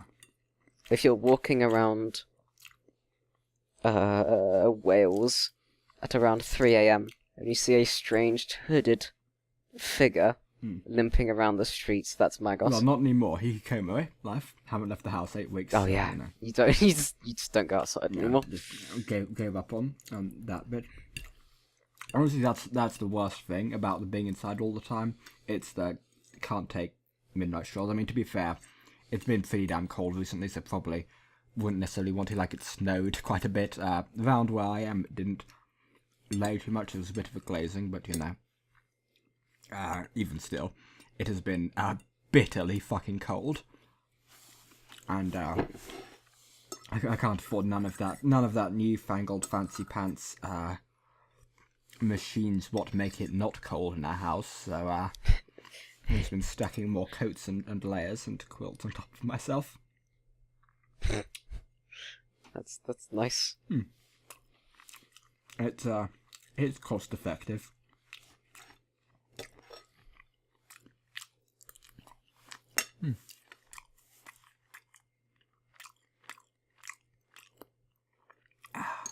I suppose when you don't feed yourself for an extended period of time, your body eventually loses the capability to properly heat itself. I would imagine so. Yeah, I noticed that's a thing. Like, of course, Magos is always sealed within layers of fabric. Pajamas, like, I'm wearing, like, multiple layers of pajamas, like, where there'll be tied tension as in military pattern over each other. So I rarely see where what has become of the flesh beneath it, unless washing, which doesn't happen nearly enough. But I had realised that I've gotten really, like, unhealthily gaunt recently. That's gotten yeah. But you know, eating food now, so hopefully we're mending that. Yeah. Magos Patreon coming soon. Get hype. Save me. Pay to feed Magos. Yeah, that's like the first. You'll set up if you pay £10, then you can get a live stream of Magos eating £10 worth of food. Oh boy, yeah, that's going to be one of the earliest stretch goals of Magos Won't Starve. I think I'm going to put the electricity bill before the eating, because I can make videos without eating. I can't make videos if I don't have any electricity, so you know. First electric, then food, then some more interesting stuff. Or some less dire stuff, perhaps, would be the best way to put it. Less, what's the word? Utilitarian stuff. Yeah, less mortally relevant stuff. But so, getting towards the end of this now. Willem Dafoe, the movie pitch. So, grey sky, sort of like white-grey sort of sky. You got seagulls buzzing. You got sort of these lots of like low buildings, very sort of greyish lighting. Like what quite washed out, like very like early morning, cold morning sort of thing, but like cold. Not it's in time of the month, definitely not winter. One of them in between month seasons.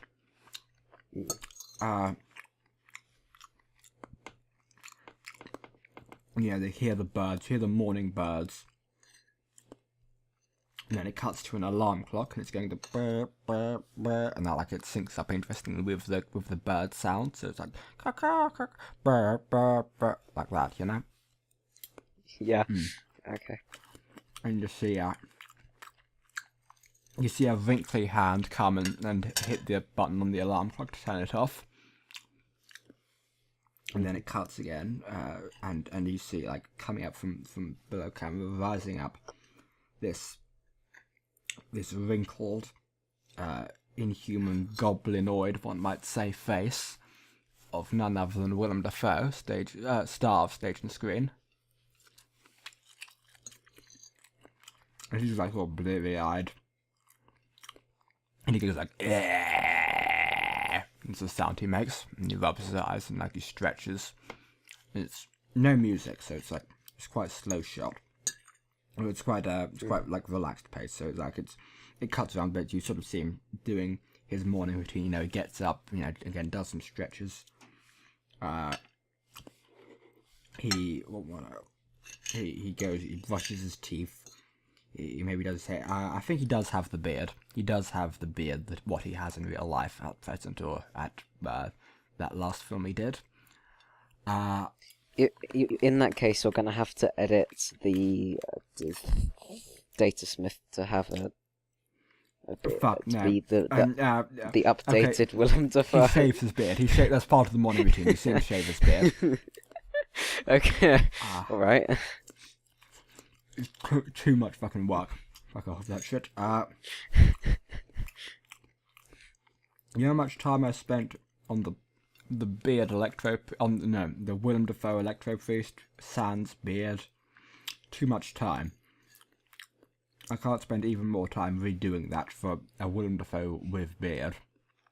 It's just beyond the pale. It's too far. I'm willing to do a lot for this show, but I'm not willing to sacrifice that kind of thing. Oh, right. So you see, Willem Dafoe gets dressed, pretty casual clothes, jeans, like a shirt and a jacket, not again very casual. It's probably a Saturday. I think it's a Saturday. And maybe he puts on a coat on top of that, and he goes, just like it is at the time of recording. It's Saturday now. Oh yeah, it is 2 a.m. Saturday. And he heads outside, and it's another sort of slow montage thing of him just walking down the streets. He's walking somewhere. Like, he's walking somewhere with purpose. He's not just on a walk. He's walking somewhere. I can see him stop at a traffic light. You see him look at some cars go by, and he slows down to look at some cars go by. Like a plane goes over, and he looks up, and he looks at that, and he keeps on going.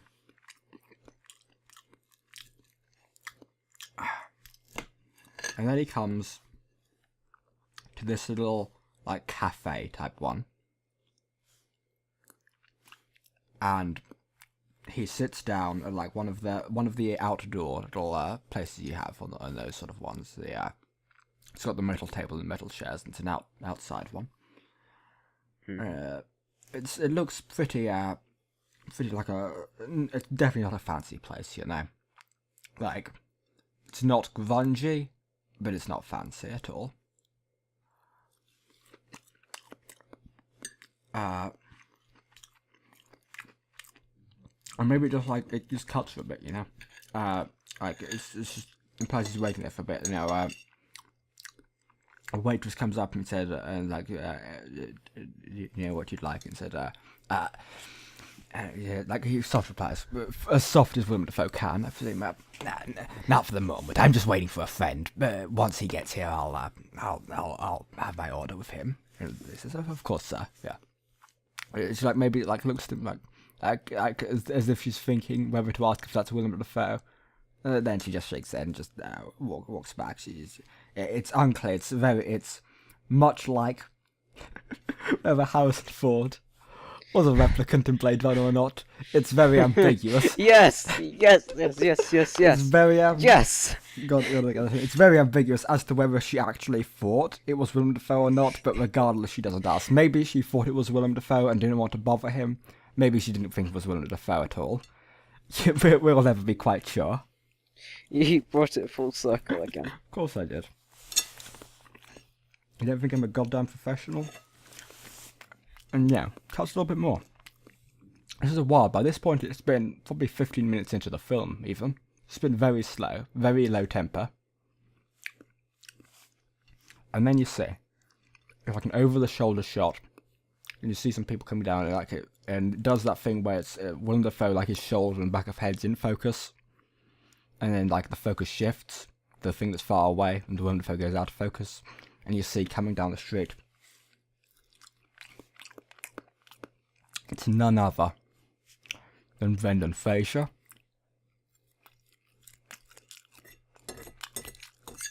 Okay.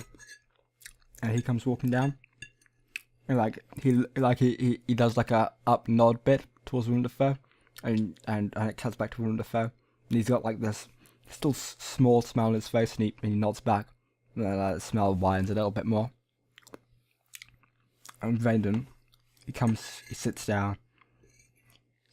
Hey, Willem Dafoe, it's me, Brendan Fraser. I'm here. You called? You asked? You wanted to have breakfast at this little establishment here? And I came. Oh, sorry, that was me. He doesn't do like a bit there, I'm just food.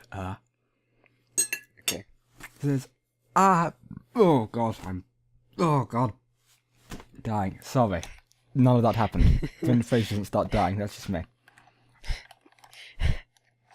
He says, I'm Brendan Fraser and I'm here. And Willem Dafoe goes to him. I'm glad you're here, Brendan Fraser. We've had a lot of good times together. And then the waitress lady comes back in and it's like, oh yes, sir. I'll have the he lists some food. It doesn't really matter what he lists. Like it maybe like sort of like blurs. Like you get like a shot from another table, and like you can't quite hear what they're saying anymore. But obviously, Willem Dafoe ordered some Brendan Fraser, then order some food.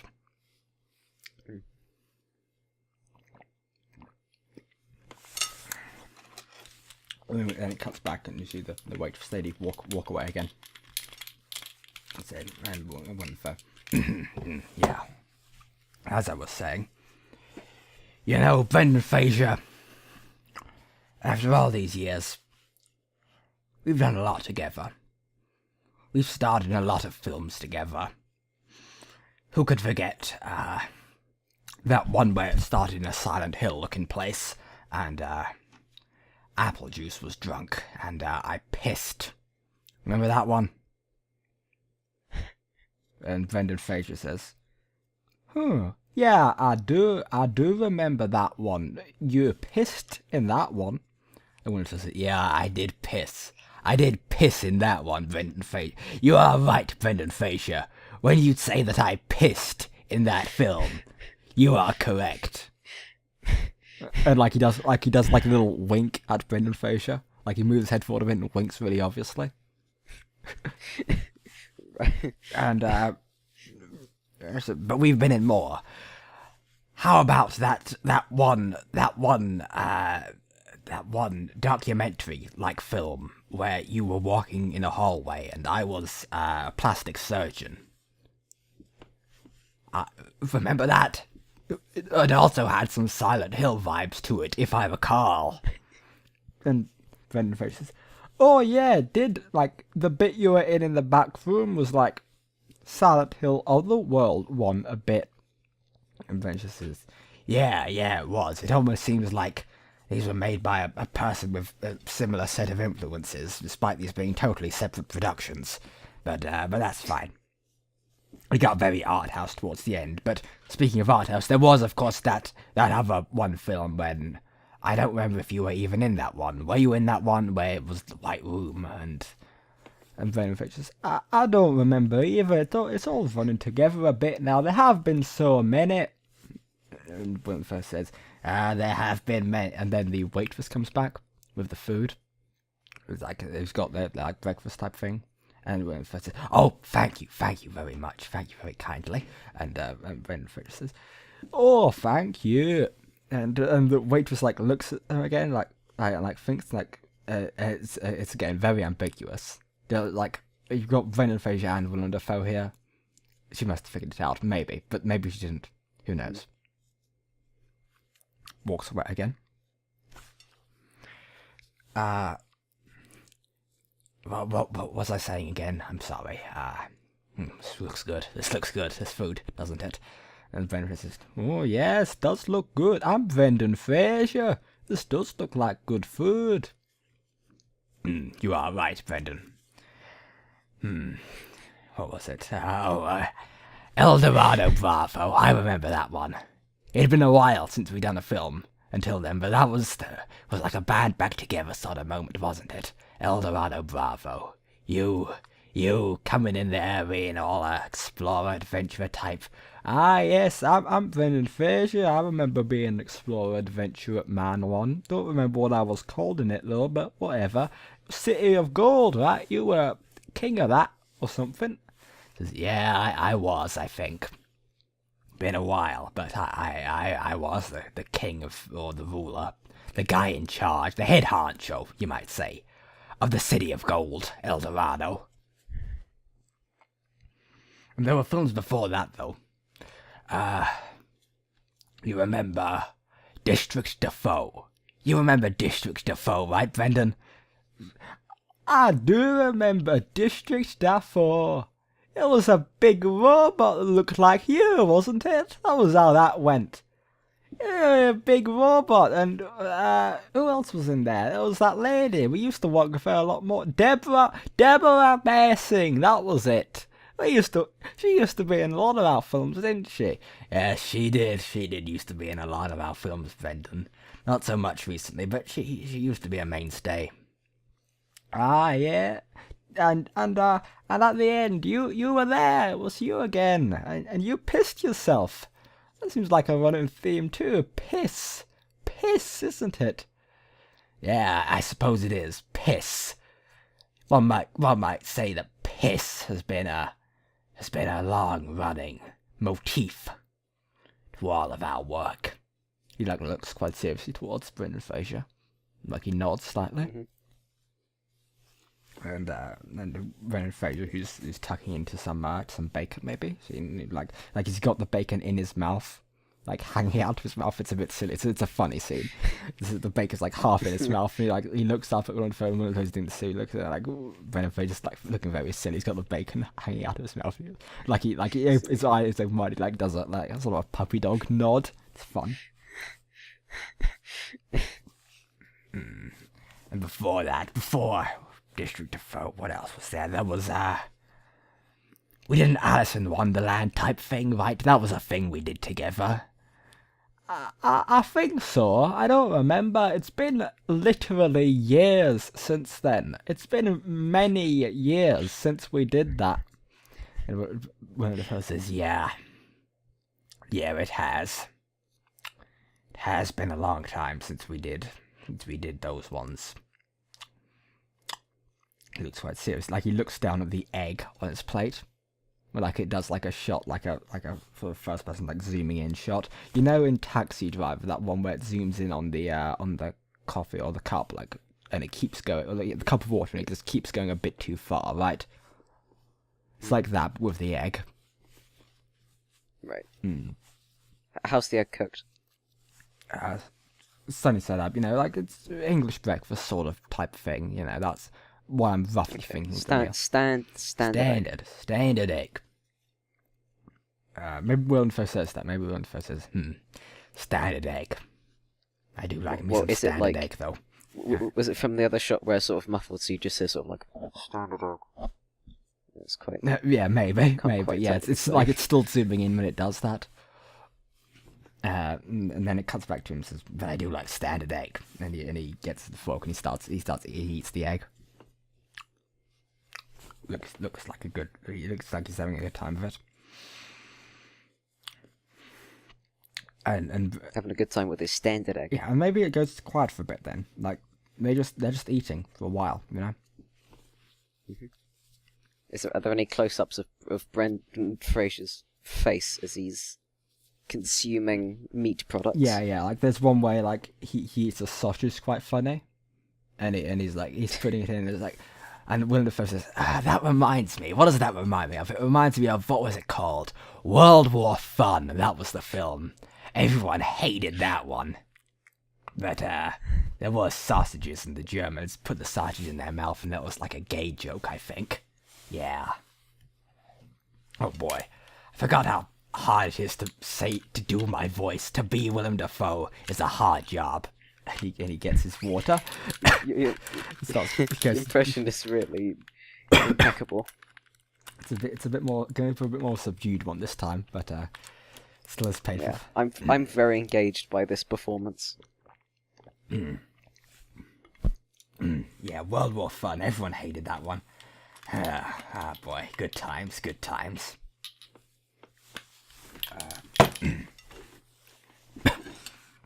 It's a bit more eating. Goes back, and it gets towards. Oh boy.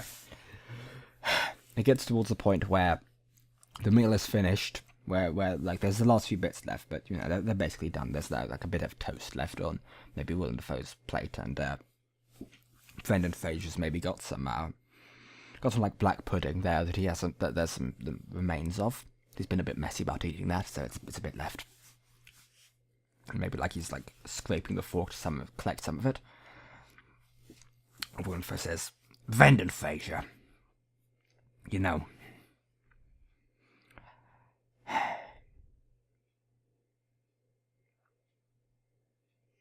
think I'm getting. I don't know how to say this.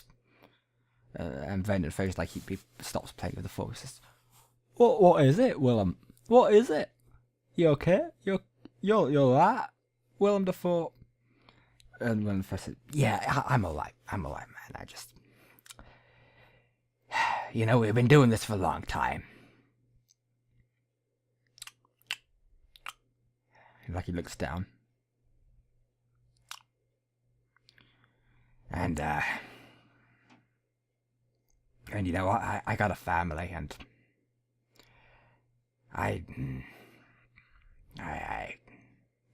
thinking of spending more time with them, Like, it cuts back to Brendan Fraser, and it's like, oh, you're talking about retiring?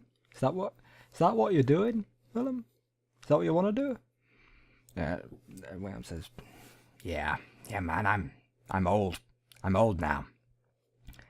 Listen, this rolls for a person like me, I mean, I still got it. Don't get me wrong. I'm still a damn good actor. Like he chuckles to himself. Very goblin laughed. But nah, I don't think I'm gonna do many more, maybe a few here and there, maybe some bit parts, maybe some voice acting work, but full productions, nah, I don't know. It's stressful, you know. You know how stressful it is. You're in The Mummy. You know how stressful. I'm Brendan Fraser. I was in The Mummy. It was stressful to do that, and then they did the remake of The Mummy without me in it, and it was shite. And Willem Dafoe says, yeah, it was shite. It was pretty shite, that remake of The Mummy without you in it. Pretty shite. But you know, and then he looks straight to the camera. You know, I think this film here, like it does an over-the-shoulder shot of Willem Dafoe, and you can see like the camera crew there. The camera crew are there filming him. Like they're just inside now. You can see all the people like set up. You know, I think this is going to be my last film. I don't think I'm going to do another one. You know. And it goes to like it pans to Brendan Fraser with the film crew still inside, still in shot, still in the background, out of focus, but still there. Sure, Willem Dafoe. Yeah, fair enough. We've had a good run though, haven't we? And so says, yeah, oh boy, we've had a very good run. Ah, God. We've changed people's lives, you know. Our films, our work, all the good times and the bad. People aren't gonna forget that. It's gonna stay with them. They're gonna carry that. Our appearances from films that were as well known as District Dafoe to smaller, more indie productions that didn't quite get the box office reception, but still had their cult fan base, you know, like our more recent ones, El Dorado, Bravo, and the truth behind plastic surgery or whatever it was called. They're gonna carry that weight. It's gonna change how they think about comedy, about the world, about what films can be, about what art can be. You know, in Hollywood there's a lot of this sense that this is how a film has to be. You know, it's you had this likable hero, this empathetic villain, high budgets, lots of special effects, all of that stuff going on, and often limiting scope of what can be done. But we've broadened those horizons, Brendan. We've shown that in film, in art, in any sort of creative endeavor, the only limit is your imagination. You know? Brendan Fraser says, oh, yeah, Willem Dafoe. I hadn't really thought about it like that, but you do make a good point. Like, at this point, it's being shot from, like, an over-the-shoulder shot of one of the camera people. It's getting very meta. Willem Dafoe says, yeah, you know, sometimes you don't need a big budget or expensive cameras or even a real plan going into it, you know? Sometimes it's just about getting some friends, getting good friends, like you and I, Brendan, getting some good friends together, with some creative people in a good conversation, and just having fun, you know? Just having ideas and just roll with it, you know? And you can make something beautiful. You can make something hilarious. You can make something that's worth something, you know? Brendan Fraser, like it's another it's just the shot of him, and he's like, you can see he's looking towards him. He looks down a bit, looks at his own hands. He smiles, and he looks back up, and he nods to Willem. And he said, "Yeah, I guess you're right, Willem. You know, I'm Brendan Fraser, but I never taken you for so much the philosophical sort." And Willem says, here at the end of all things, I'm getting a little bit introspective.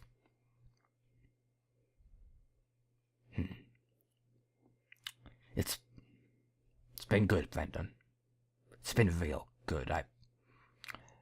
If we don't make any more movies together, if we don't do any more work together, I want you to remember that it has been it's been a joy working with you, and I do hope we do get to work together on whatever I do in the future, and whatever you do in the future. I don't know what you're going to be doing, but gosh,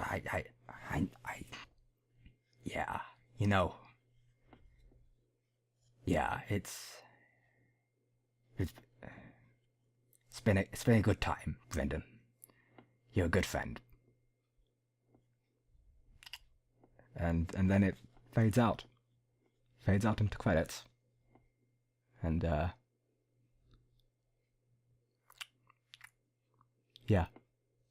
Willem Dafoe movie pitch. It's good. Yeah. I'm pretty happy with it. I think it's probably one of the less upbeat ones we've done so far, but I think it's a fun one. Yeah. And now I think we've been standing on this rocky mesa here, this orange sort of patch of land for the better part of a year now, and these electro priests have been fucking mulling around, and these big dumb robots, terrible models, really. I don't like the way these robots look, but they've just been sitting there. Hey, listen, these are my robots. I'm the data smith. You are the data smith, they are your robots, but they look fucking hideous. Just don't talk that way about my fucking robots. Sure, fair enough. Okay then. They've got great rules. They've got great rules right now. 8th edition has been very kind to them, Well, that's good. But the issue is we have been standing here for a very long time and not been pushing forward with our armies, and the Chaos Forces are coming. They're here now. You can see their traitor Titans just, they're just about to enter firing range. I think I can see. It's a lot of Renegade Guard. They're going to overrun this position. Overpowered as the robots are in this edition, they do not have the shots to deal with that many cultists, and I think that is a. Could you maybe use your Fox Skull to do something? Wait, no, Fox Skull's very dead. Nah, sorry, and looks like that. See that Warlord Titan over there? It's got a plasma obliterate. Wait, over where? Where are you pointing to? The big. You've got a lot of arms. It's hard to tell which one you're pointing with. The biggest robot you see, right? The biggest giant robot. Oh, yeah, that one. That one. See, right, that one. It's okay. the big plasma gun arm that's glowing really bright right now. Yeah. I think that's going to flood this whole area with burning fiery plasma and melt us all down into slag. So I think this is the end. It's been great working with you. The production cycle of Nobodies on the Noosphere is unlike any other podcast in how smooth it goes. It's so efficient. It's something that I can only dream of recapturing in any other sort of podcasting work, because it's just it goes so smoothly. It's so easy to do. They've been great. But we're gonna have to. We are the cogs in the machine of the Nobodies on the Noosphere podcast. Yeah. It runs very smoothly. Well, like a well-oiled machine, indeed. Yeah, but it's time to say goodbye. This is the end of the world. This is it. Hope to see you on the other side, man. It's been a great. Yeah. It's been a great podcast.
You are electricity.